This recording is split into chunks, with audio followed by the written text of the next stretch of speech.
Hello everybody and welcome back to the channel and welcome to X4 Kingdom's End. If you have just got the game around the past couple of days or you're trying to figure it all out or whatnot, then hopefully this guide will help you out. First thing I want to talk about is the start of X4, where to start, the difference with some of the starts in there, and what you might want to think about actually beginning your journey in X4.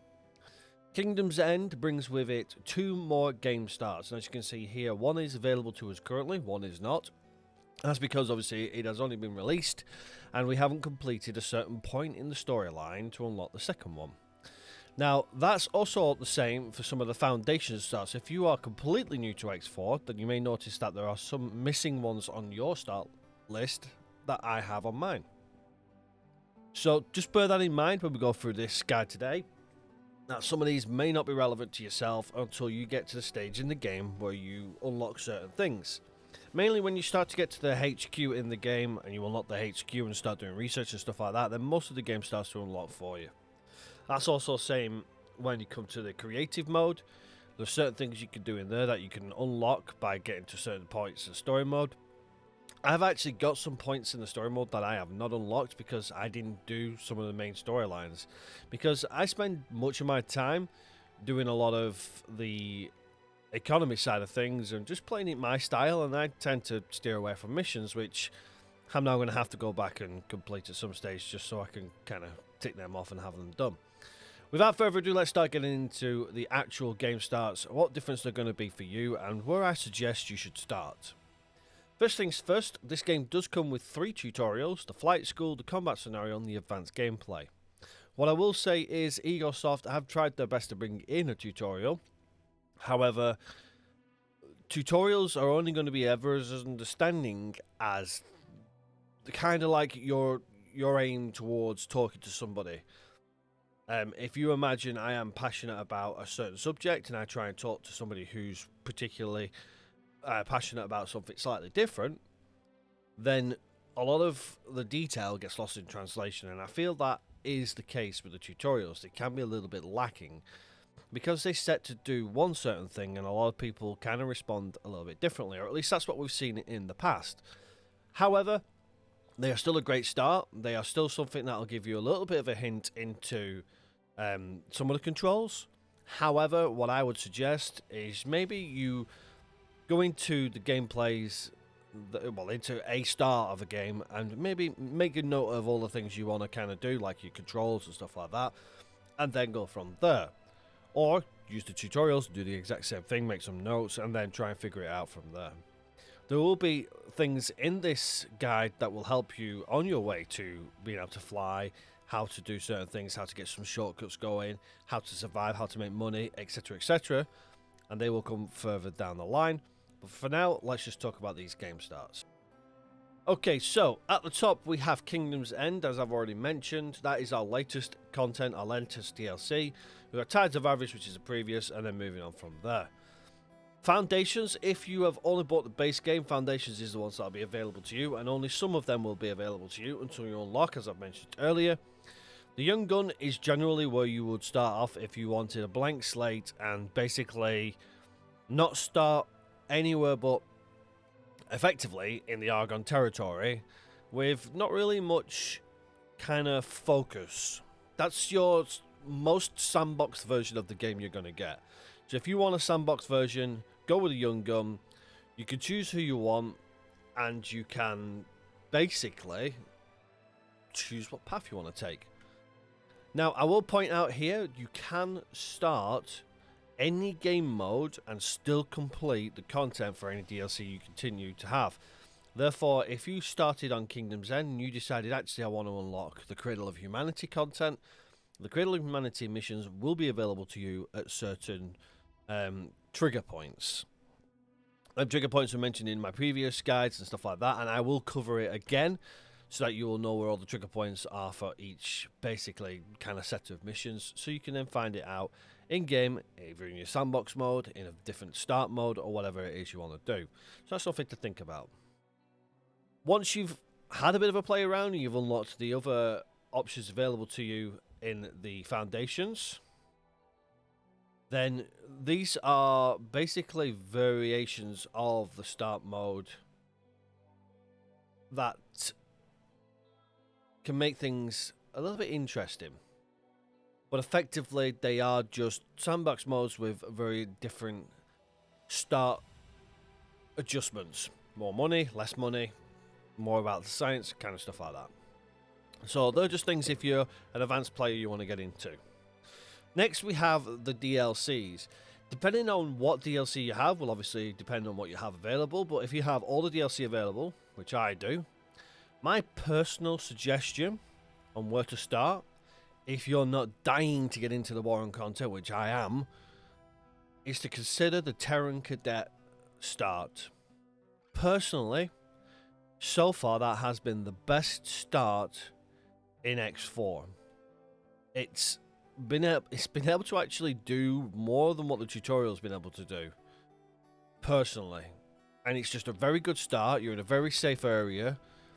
There are slight chances of potentially getting taken out, but you are actually in a more secluded area, which is a little bit more heavily defended, so you've got a bit more of a chance to survive, and it's just that little bit more rookie friendly. So definitely something to consider when you're coming to start is the Terran Cadet start. That obviously will then set you off onto your Terran starts. So you'll do all the Terran missions, and then obviously you can then go on to doing the other missions once you've got to a certain stage, or you can just skip it all and head on out and do whatever it is you're going to do. Other than that, that leaves you with a choice of who you want to start as, where you want to start, and how you want the game to progress. For example, if you know any of the factions and you want to start in a specific area, you will choose Split, which is the Split starts, Human starts or Terran starts, Tides of Avarice, which is the previous content with all of the like pirates and criminals and stuff like that, and then your Kingdom End start, which is the Boron start.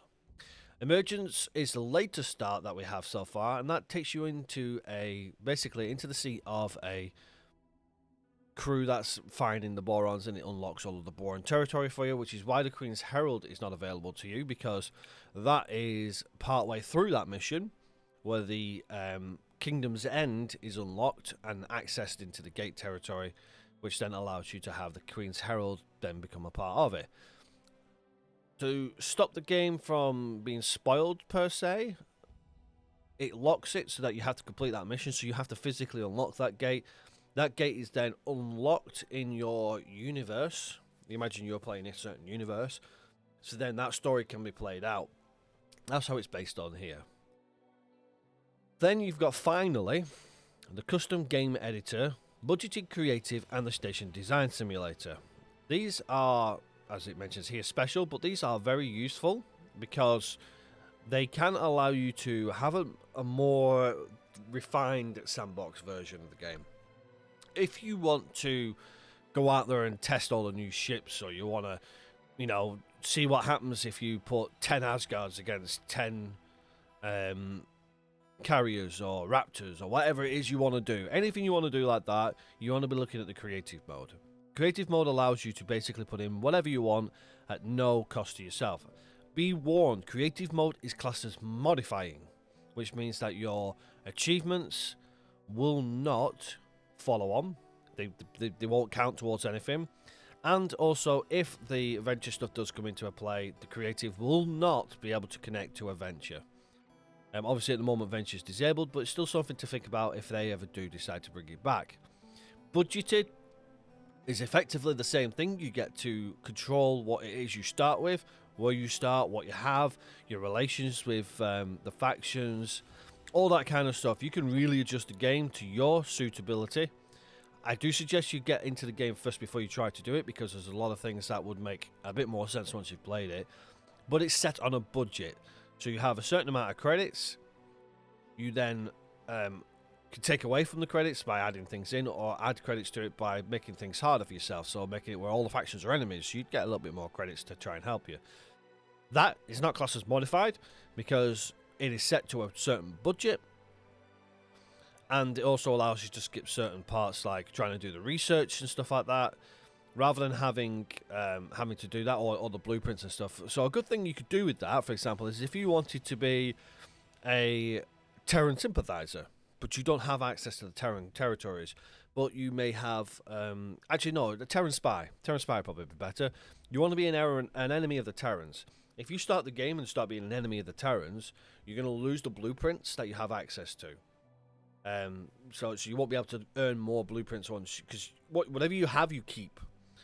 But if you then go, oh, well, I'm the enemy of the Terrans now, so I'm now minus 30, you're not going to be able to buy any more blueprints. So this game start would allow you to give yourself all of the blueprints and actually set them as the enemies already. So then you're the Terran spy or you're the Terran enemy, but you've stolen all of their technology. So you can do a little bit of a roleplay with that. Station Design Simulator is exactly what it says on the tin. It allows you to design stations, and you can save them designs and bring them into your game as set designs that will then be built and put into your world. Really cool idea. That it was added in a couple of expansions ago, and there's been some fantastic station designs since. The good thing about it is, and I will point this out now, and we will talk about it when we do the stations in more detail, is it allows you to set designs and not worry about connectivity as well, because you don't have to have modules connected for them to all work. So then you can have a little play around in your station design, make a nice little, little design of whatever it is you want, and then you bring it into the game and it looks pretty awesome. So that's how the game starts. Hopefully that gives you a little bit more of an idea of where you want to start. Basically, if you want a very easy, very rookie safe start, go for the Terran Cadet start. If you don't have that available to yourself, then I would suggest trying to go with Kingdom's End or Tides of Avarice or, the flight schools and then going into the sandbox. But be careful, the Young Gun is very sandbox. It drops you in with no guides whatsoever. There you go, bye. You are open to whatever it is you want to do, so just bear that in mind. However, if you want to brave that, and good luck to you. That's all for this episode. I just wanted to talk about the starts and give you an idea of what it is that they do. Coming up in the guide, we're going to be covering everything again that we have done in the previous guides. Talking about mining, talking about trading, talking about, the actual story mode, where we can unlock stuff, tips, hints, all that kind of stuff, how to actually fly your ship, some various shortcuts and stuff like that. So hopefully that's going to help you on your way and you can enjoy the game. If you've got any questions or comments, please leave them in the comment section below. Any questions whatsoever, I take a note down of what they are, and then I'll go ahead and I'll do either my own research into it, or I will cover another video covering it. Whether it's a one-off or whether I add it to the guide, it doesn't really matter. You get your answer. So hopefully, if there is anything you need help with, if you just leave me a comment, I'll be able to help you. Hopefully you've enjoyed this episode. Leave me a thumbs up if you have done, and subscribe if you want to see more of my content. And remember, for just £1 a day, you can help support the channel so that I can continue to do this more often and hopefully bring the content that you need. But until next time, everybody, take care for now, and I'll see you all on the next one. Bye-bye for now.